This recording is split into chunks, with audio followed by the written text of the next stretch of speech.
Hello, my name is Biljana Vozarevic, and today I would like to share with you my experience from the Empowered 5 program with Mohanji, which took place at Mohanji Peace Center in Obrenovac in Serbia from the 17th to the 26th of August 2023 this year. Sometimes we work hard for the best results. On the other hand, the best things happen out of the blue, without expectations. I learned and accepted that in both cases, we get what we deserve, not what we desire. Life brings us the results of our past actions, whether we are conscious of them or not. During the Empowered 5, at Mohanji Peace Center in Obrenovac, Mohanji mentioned many times, grateful is graceful. The more gratitude, the more grace we accumulate. And grace is the only thing worth fighting for. It helps a lot on a spiritual journey. So this was the second Empowered 5, taking us deeper than the first one. It was meant to help us with the draw from the senses. That is why consistency is essential.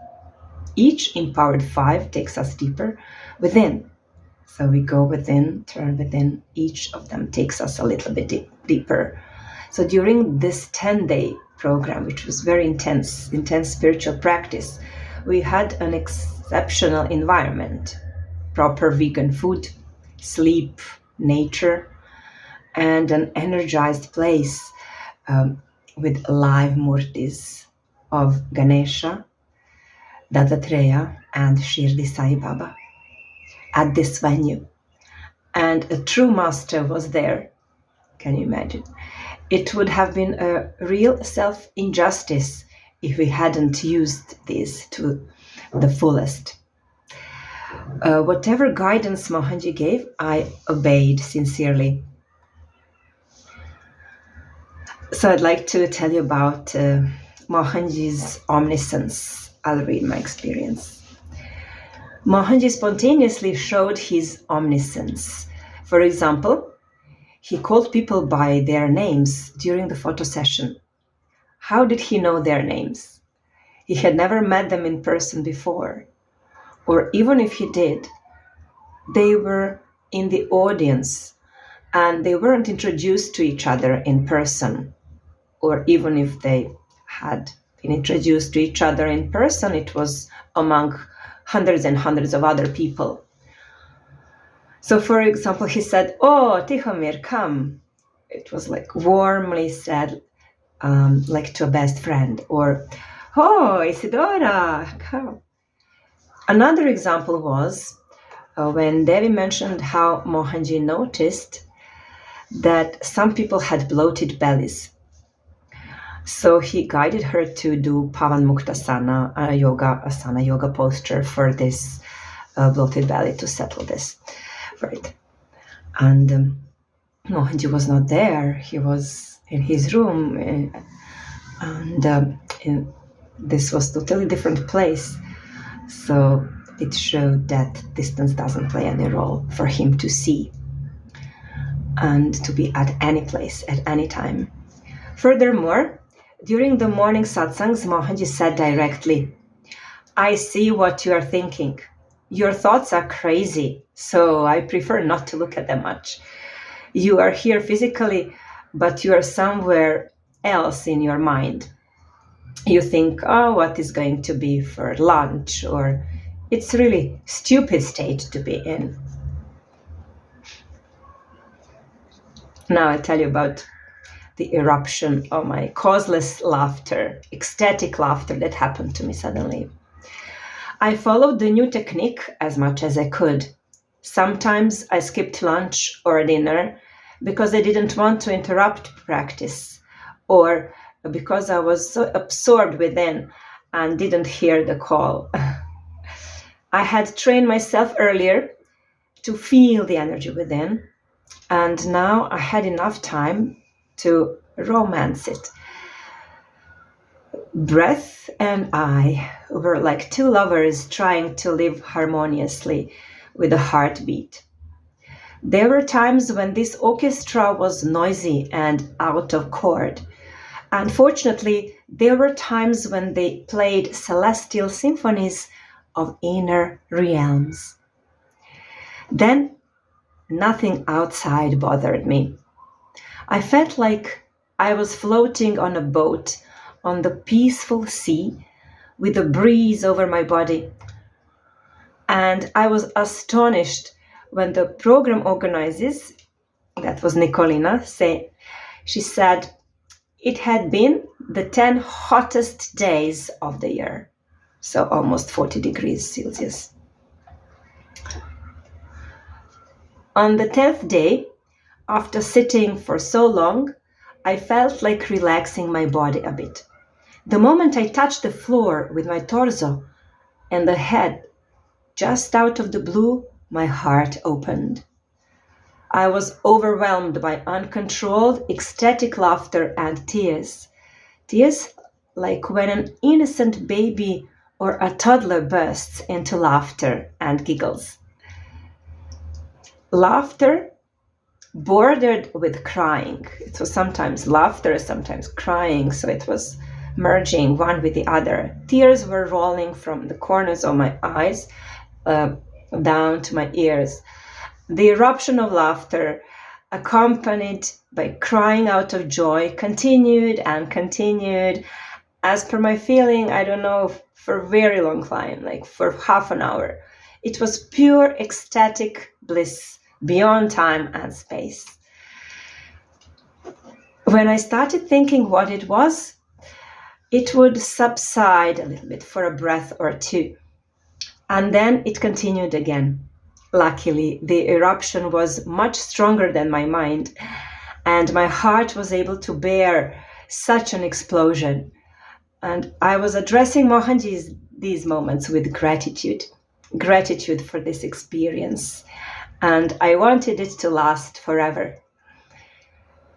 I had experienced such prolonged ecstatic laughter once at the intensive retreat with Mohanji on Andrevlje, and once after conscious dancing with Devi during Arati to Sai Baba, when again my heart opened so spontaneously, like cracked open. And a few times also during conscious dancing, I felt this. Then here it came out of silence and as a cumulative effect of the Yoga Nidra marathon with Devi and other processes, enabled by and accompanied by Mohanji's energy work. He worked on each of us individually as always. Although retreats are group programs, we always get a customized approach. Mohanji says, causeless laughter flushes the mind out. The mind cannot stay when there is no cause. The mind thrives on causes. When the mind is flushed out, ego and intellect, meaning logic, are also flushed out. When everything is flushed out, the inside becomes empty. No cause means no flavors, no thoughts, no agenda.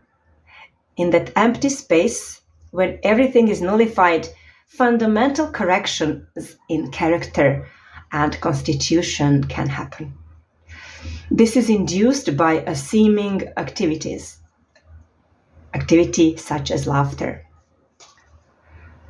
However, causeless laughter is equal to the silence of beingness. It is stillness because the mind is still. The mind has no idea what is going on. It is bewildered. Causeless laughter has no pattern or reason. It is not bound by any particular stimuli or even joy. It is based on nothing. The presence of a higher being, or the one who has mastered his mind, or a true spiritual personality, could possibly affect this experience in a seeker if they drop analysis, judgment, and comparison. If the seeker approaches master with emptiness and no agenda, usually the master delivers them causeless joy. When the seeker approaches the master with a distinct agenda, more often than not, the result will be disappointment. Emptiness is the key here, and the benefit would be unbelievable. When joy sprouts from the inside for no reason, when the proximity of a master who is empty triggers causeless joy, uncontrollable laughter takes place in the constitution of a true seeker, and it flushes out the mind matter and makes it empty. In the empty canvas, the master leaves the seeds of immortality, liberation. It can change habits, character, and even life. It can establish silence from the core. It can create magic in life. Causeless laughter has the power of 1,000 sincere meditations. Proximity of higher beings and recognizing them, experiencing them, feeling them more than seeing them makes this possible. Such an experience is unique for me, but not limited to a chosen few. For example, in 2015, I remember Raj Sethi wrote about his experience in Scotland. He called it Laughing Buddha, a mystical rendezvous with Mohanji. He had been a heavy smoker and wanted to give up cigarettes but couldn't. After that, he stopped smoking. Another example was Deva, an old man who came all the way from the USA to this program. He told us how once he asked Mohanji, "What is bliss?" And Mohanji tapped him on the back a few times, and Deva burst into laughter. And he couldn't stop laughing. It was ecstatic. And now he can remember that experience and where true light is. When he remembers that experience, that is also his spiritual practice. So during the photo shoot, whenever Mohanji gently tapped his back, he couldn't help but burst into laughter. He continuously emphasized that love is not only inherent within us, but also the sole necessity we need to express in our lives. It will take me some time to settle and realize what changes have happened on subtler levels in my character and constitution. I feel much more acceptance and deeper relaxation as a result of it. There is definitely more stability, focus, and stillness. So whatever happens outside, I'm able to come back to balance very, very quickly, much quicker maybe than before. And I would give 1,000 holidays in Turkey, 1,000 holidays on Azure Beach, and 1,000 holidays in Egypt for one day of being in Mohanji's divine presence again. So, thank you for listening, and welcome to our next Empowered 5 programs. Don't miss it. The next one in Mumbai in December, and another one in May 2024 in Obrenovac, Serbia again. Lots of love. Jai Mohanji.